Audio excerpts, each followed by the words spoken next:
നിങ്ങൾക്ക് റുപ്പിമൻ ചാനലിലൂടെ വരുന്ന വീഡിയോകൾ താല്പര്യപ്പെടുന്നുണ്ട് എന്നറിയുന്നതിൽ വളരെയധികം സന്തോഷം. നേരിട്ടുള്ള സംശയങ്ങൾ ആസ്ക് റുപ്പിമൻ സർവീസ് വഴി വാട്സപ്പ് നമ്പറിലേക്ക് നിങ്ങൾക്ക് കോൺടാക്ട് ചെയ്തുകൊണ്ട് നിങ്ങൾക്ക് ക്ലാരിഫൈ ചെയ്യാം. കോമൺ ആയിട്ടുള്ള സംശയങ്ങൾ ചോദിക്കാനുള്ള പ്ലാറ്റ്ഫോമായിട്ട് നമ്മൾ ഈ അടുത്ത് ഒരു കമ്മ്യൂണിറ്റി പോസ്റ്റ് ചെയ്തിട്ടുണ്ടായിരുന്നു.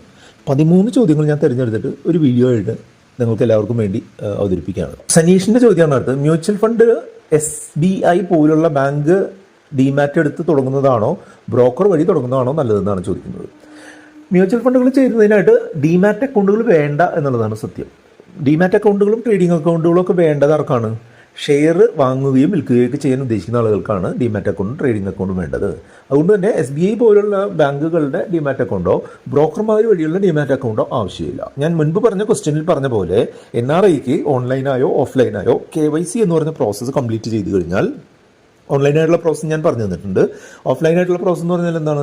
ഏതെങ്കിലും ഒരു മ്യൂച്വൽ ഫണ്ട് കമ്പനിയുടെ ഓഫീസിലോ അല്ലെങ്കിൽ ക്യാംസ് കാർവി പോലുള്ള ഓഫീസുകളിലോ പോയി കഴിഞ്ഞിട്ടുണ്ടെന്നുണ്ടെങ്കിൽ അവിടെ ഒരു സെറ്റ് ഓഫ് ഫോം തരും. ഞാൻ മുൻപ് പറഞ്ഞ പാസ്പോർട്ട്, പാൻ കാർഡ്, അതുപോലെ വിദേശ രാജ്യത്തെ ID കാർഡ്, വിദേശ രാജ്യത്തെ അഡ്രസ് പ്രൂഫ്, അതുപോലെ നിങ്ങളുടെ NRO അല്ലെങ്കിൽ NRE ബാങ്കിൻ്റെ ചെക്ക് ബുക്ക് അടക്കം നിങ്ങൾ ഒരു ഫോട്ടോയും കൊണ്ട് ഏതെങ്കിലും മ്യൂച്വൽ ഫണ്ട് ഓഫീസിലോ ക്യാംസ് അല്ലെങ്കിൽ കാർവിയുടെ ഓഫീസിലോ പോയി കഴിഞ്ഞാൽ അവർ നിങ്ങൾക്ക് ഓഫ്ലൈനായിട്ടുള്ള KYC ചെയ്തു തരും. അത് നിങ്ങൾക്ക് ഉപയോഗിച്ച് ഫണ്ടുകൾ സ്റ്റാർട്ട് ചെയ്യാൻ സാധിക്കും. അപ്പോൾ താങ്കളുടെ ചോദ്യത്തിൻ്റെ ഉത്തരം എന്താണെന്ന് വെച്ചാൽ, മ്യൂച്വൽ ഫണ്ട് തുടങ്ങാൻ ഡിമാറ്റ് അക്കൗണ്ടിൻ്റെയോ ട്രേഡിംഗ് അക്കൗണ്ടിൻ്റെയോ ആവശ്യമില്ല. അത് ബാങ്കിൽ നിന്നോ ബ്രോക്കർമാരിൽ നിന്നോ വാങ്ങുന്നതും ആവശ്യമില്ല.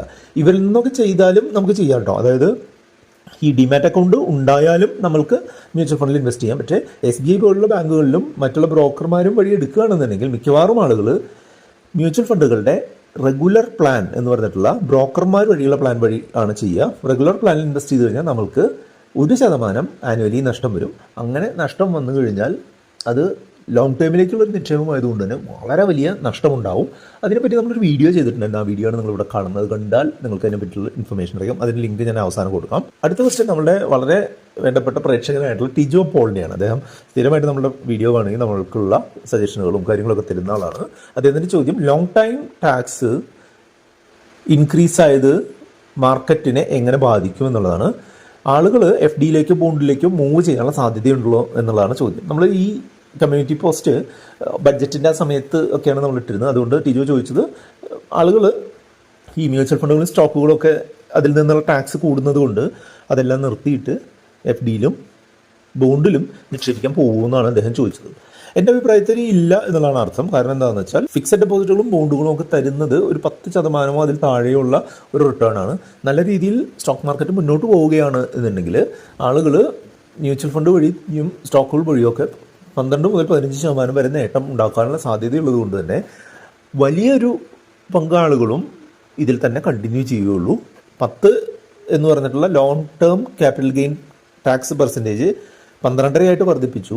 15 എന്ന short term capital gain tax 20% വർദ്ധിപ്പിച്ചു എന്നുള്ളത് ഒരു മോശം കാര്യം തന്നെയാണ് ബഡ്ജറ്റിൽ ഉണ്ടായിട്ടുള്ളത് എന്നുണ്ടെങ്കിലും, ഈ ഒരു സമയത്തും ഫിക്സഡ് ഡെപ്പോസിറ്റുകൾ, സാധാരണ ഫിക്സഡ് ഡെപ്പോസിറ്റുകളെക്കാളൊക്കെ വളരെ മികച്ച നേട്ടം ലോങ് ടേമിലേക്ക്, അതായത് 5 വർഷമോ അതിൽ കൂടുതലൊക്കെയുള്ള കാലയളവിലേക്ക് നിക്ഷേപിക്കുന്ന ആളുകൾക്ക് നേട്ടം തരുന്ന ഒരു പദ്ധതി തന്നെയാണ് മ്യൂച്വൽ ഫണ്ടുകളുടെ പല സ്കീമുകളും. നിങ്ങളുടെ ഇൻവെസ്റ്റ്മെൻറ്റിന് നിങ്ങളുടേതായിട്ട് തീരുമാനങ്ങൾ എടുത്തുകൊണ്ട് മുന്നോട്ട് പോകുക. അതിലെന്തെങ്കിലും സപ്പോർട്ട് വേണമെന്നുണ്ടെങ്കിൽ നമ്മുടെ വാട്സപ്പ് നമ്പറായിട്ടുള്ള 8848030018 നിങ്ങൾക്ക് കോൺടാക്ട് ചെയ്യാം. ഇതുമായിട്ട് ബന്ധപ്പെട്ട 2 വീഡിയോകളാണ് ഇവിടെ കാണുന്നത്. അത് കണ്ടുകൊണ്ട് നിങ്ങൾക്ക് മുന്നോട്ട് പോകാം.